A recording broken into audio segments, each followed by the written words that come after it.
It's been a frustrating stretch for the B-Mets lately, but they're looking to get back on track against a familiar foe. This is B-Mets pregame. I'm Spencer Thurling. Pedro Lopez is practically brimming about Zach Wheeler getting the start tonight for the B-Mets, but he's also cautious about an Altoona team that took 2 of 3 from Binghamton just 2 weeks ago at Nissick. But when you got a guy like Wheeler going for you tomorrow, it gives you, like all the hopes that that you're looking for. It's almost like you coming to the field knowing that you are going to win. And trust me, every time, every day I take a shower at home, I come in and I said, this is it, I'm winning tonight. And, his biggest thing, one of the things that's made him successful so far to this point, it's been the fastball command. That's something that we talked about since day one, early on. There were a lot of strikeouts, but also there were a lot of walks. As late, he's done a better job with that. I sure hope that he keeps doing what he's doing, because to this point he's doing a great job. And you know what? His biggest thing is fastball command and work on that changeup. And I think the changeup is coming around. It's a pitch. It might take some time, but I think he's going to be okay. Well, it's another good ball club coming in, and we just got to go out there and play, the way we are capable of playing. And there's no small teams in this league. There's no teams. I don't look at the records. To be honest with you, I'm not a big numbers guy in that regard, because I think every team in this league is pretty good. Who they got tomorrow, but I think that it'll be a good matchup.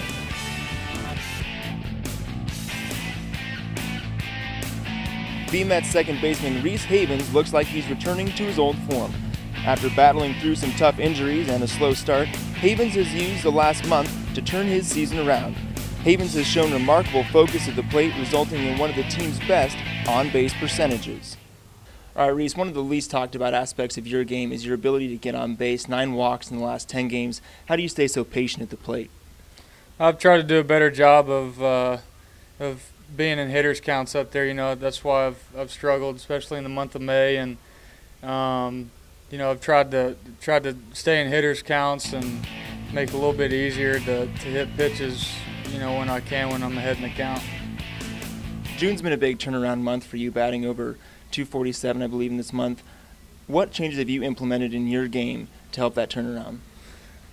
You basically just trying to be a tougher out up there, and like I said, being in favorable counts, and just getting comfortable, and trying to do whatever I can to get on base and make something happen.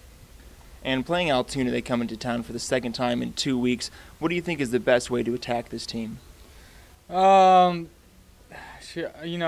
really think that we've done a pretty good job the last 2 weeks of jumping on teams early on.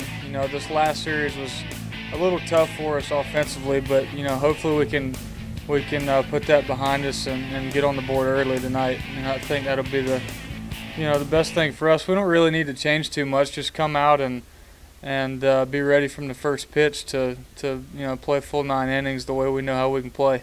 Altoona is set to kick off this 4-game set by sending Tim Alderson to the mound, who hasn't won since May 20th. The B-Mets will counter with staff ace Zach Wheeler, who's in search of his second home win. B-Mets baseball is coming right up.